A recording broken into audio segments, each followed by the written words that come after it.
Hello students, today let's start the third chapter of first flight. Two stories about flying. इस chapter में flying के बारे में to stories हैं. First story है his first flight and second है black aeroplane. तो इस वीडियो में हम हिज फर्स्ट फ्लाइट की स्टडी करेंगे. तो हिज फर्स्ट फ्लाइट के जो राइटर हैं वो हैं लियाम ऑफ फ्लेयर्टी. ओके स्टूडेंट, तो फर्स्ट चैप्टर या first part two stories about flying का है हिज फर्स्ट फ्लाइट मीन्स उसकी पहली उड़ान. ये उस स्टोरी एक समुद्री मुर्ग की है, एक सी गल की है जो छोटा सा समुद्री मुर्ग है और उड़ने से डरता है. उसकी फैमिली उसे उड़ना सिखाने का प्रयास कर रही है. तो चलिए बच्चों इस स्टोरी को पढ़ते हैं और पता लगाते हैं कि क्या उस छोटे से सी गल ने उड़ना सीख लिया और उड़ना सीखा तो कैसे और अपने डर पर उसने कैसे विजय प्राप्त की.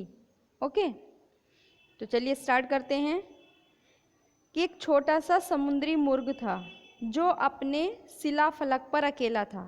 शिलाफलक मीन्स लेज, जो समुद्र के किनारे बना हुआ एक ऊंचा सा स्थान होता है, नैरो स्थान, वहाँ पर वह अकेला था.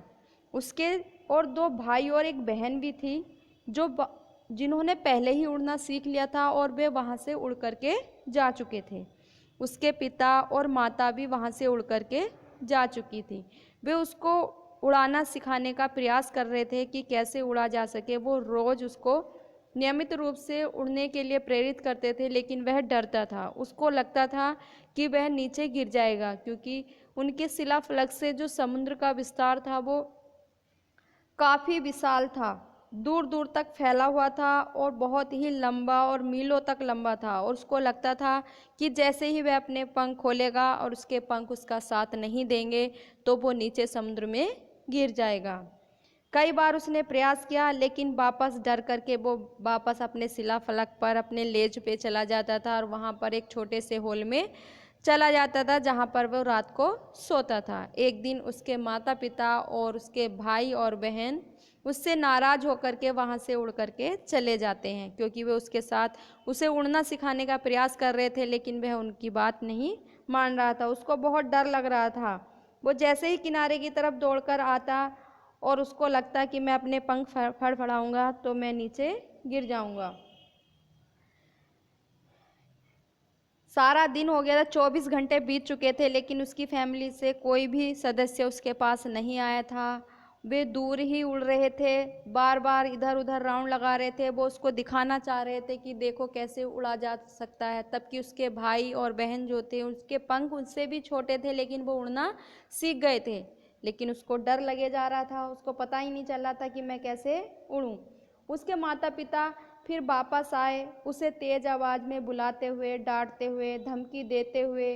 वे उससे शिलाफलक पर ही भूखा मरने के लिए छोड़कर चले जाएंगे ऐसी उसको धमकी दे रहे थे. लेकिन अपने जान की भय के कारण वह नहीं हिल पा रहा था. 24 घंटे बीत गए थे. अब अगले दिन सुबह प्रातःकाल फिर उसके माता पिता और उसके भाई बहन एक साथ साथ इधर उधर उड़ रहे थे. वह उनको उड़ता हुआ देख रहा था कि वे कैसे टेढ़े मेढ़े होकर लहरों को छूते हुए कैसे उड़ रहे हैं, मछली पकड़ रहे हैं, गोता लगा रहे हैं. वास्तव में उसने अपने बड़े भाई को अपनी पहली हैरिंग मछली पकड़ते हुए भी उस चट्टान पर बैठे हुए देखा और उसके माता पिता उसे देख देख कर कुड़ कुड़ कर रहे थे और चारों तरफ चक्कर लगा रहे थे. प्रातःकाल पूरा निकल गया था, सुबह हो गई थी और अब सूरज भी पठार पर पहुंच चुका था. तेज़ धूप हो रही थी और उसे पिछली शाम से कुछ खाना भी नहीं खाया था. उसे बहुत भूख लग रही थी. उसको लग रहा था कि कोई उसको खाना दे, लेकिन कोई उसकी ओर नहीं देख रहा था. उसके दोनों भाई, दूसरी भाई बहन चट्टान पर बैठे हुए ऊँघ रहे थे. वहीं पर उसका पिता भी उनके पास बैठा हुआ था और केवल उसकी माता उसकी ओर देख रही थी और उसने अपने पैरों में एक मछली पकड़े हुई थी और उसको चोंच से नोच रही थी और फिर अपनी चोंच को तेज धार कर रही थी. इसे देख करके उस छोटे से सीगल की जो भूख थी वो और ज़्यादा हो गई। वो पागल सा हो गया भूख के लिए, उसको लग रहा था कि कोई उसको खाना दे दे, और इस तरह से खाने को नोच कर खाना उसे बेहद पसंद था, इसलिए वो उसको देख करके और भी ज़्यादा भूख से पागल होने लगा। फिर थोड़ी ही देर बाद वह क्या देखता है कि उसकी माता उस मछली को अपने चोंच में पकड़े हुए उसकी ओर आ रही है। वह खुश हो गया, उसको लग रहा था कि अब उसको खाना मिल जाएगा। उसकी माता उसके पास तक उड़ करके आई, लेकिन उसने आंख बंद कर ली खुशी के साथ। तभी क्या देखता है कि उसकी माता थोड़ी दूर ही उससे रुक गई और खाना उसके पास नहीं लाई। इस तरीके से वह भूख से पागल हुए वहाँ से उसने छलांग लगा दी और वह 1 मिनट के लिए भूल ही गया कि वह क्या कर रहा है। जैसे ही उसने छलांग लगाई वह बेहद डर गया था, लेकिन 1 ही मिनट बाद अगले ही क्षण उसे लगा कि उसके पंख बाहर की ओर निकल आए थे। हवा उसकी छाती वाले परों के साथ टकरा कर निकल रही थी, फिर उसके पेट के नीचे से और उसके पंखों से टकराती हुई। वह महसूस कर सकता था कि उसके पंखों के किनारे हवा को चीर रहे थे। अब वह सिर के बल नहीं गिर रहा था, वह धीरे धीरे नीचे की ओर बाहर को उड़ने लगा था। अब उसने अपने डर पर विजय प्राप्त कर ली थी। अब वह डर नहीं रहा था, वह केवल थोड़ी सी घबराहट महसूस कर रहा था। फिर उसने अपने पंखों को एक बार फड़फड़ाया और फिर ऊपर की ओर उड़ गया। गा गा गा गा गा गा कलहा करते हुए उसकी माँ अपने पंखों से शोर करते हुए झपट कर उसे पास से निकल गई और उसने एक और चीख से उत्तर दिया। फिर उसके पिता आवाज़ करते हुए उसके पास से उड़ने लगे, उसके भाई बहन सब उसके पास से खुशी के साथ उड़ने लगे। फिर वह पूरी तरह भूल गया था कि उसे हमेशा से उड़ना नहीं आता है। उसे ऐसा नहीं लगा कि उसे पहले उड़ना नहीं आता था। उसको ऐसा लगा जैसे वह कितने समय से उड़ना जानता हो, और वह फिर अपने भाई बहन की तरह मंडराते और तिरछा उड़ने लगा। अब वह समुद्र के बिल्कुल नज़दीक था, उसके ऊपर उड़ रहा था, सागर के ऊपर उसका सामना कर रहा था। उसने अपने नीचे एक विशाल हरा सागर देखा जिस पर छोटी छोटी लहरें आ रही थी। तब अपनी चोंच एक तरफ कर खुशी से काँव काँव करने लगा। उसके माता पिता, उसके भाई बहन उसके आगे जाकर इस हरे फर्श पर उतर गए थे, मीन्स समुद्र पर। वे उसे तेज आवाज़ करते हुए बुला रहे थे। उसने हरे समुद्र पर खड़े होने के लिए अपनी टांगें नीचे की।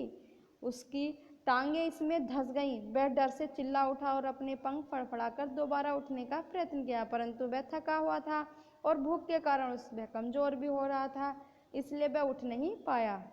अब एक अजीब व्यायाम से बहुत थक गया था। उसके पंख हरे समुद्र में धंस गए और उसका पेट उसे छू गया। अब वह और धंसा नहीं, अब वह तैर रहा था। उसका परिवार उसके इर्द गिर्द आवाज़ कर रहा था, उसकी प्रशंसा कर रहा था और उसकी चोंच उसे मछली के टुकड़े पेश कर रही थी। अब उस छोटे से सीगल ने अपनी पहली उड़ान पूरी कर ली थी। तो बच्चों, इस स्टोरी का मीन्स यही है कि जैसे उस छोटे से सीगल ने अपने डर पर विजय प्राप्त की और उड़ना सीख लिया, इसी तरीके से अगर हम लाइफ में कोई भी काम करते हैं और किसी भी काम को करने से हमें डर लगता है, तो सबसे पहले हमें अपने डर पर विजय प्राप्त करनी होगी और फिर हमें उस काम में सफलता अवश्य ही मिल जाएगी। Okay students, thank you, take care.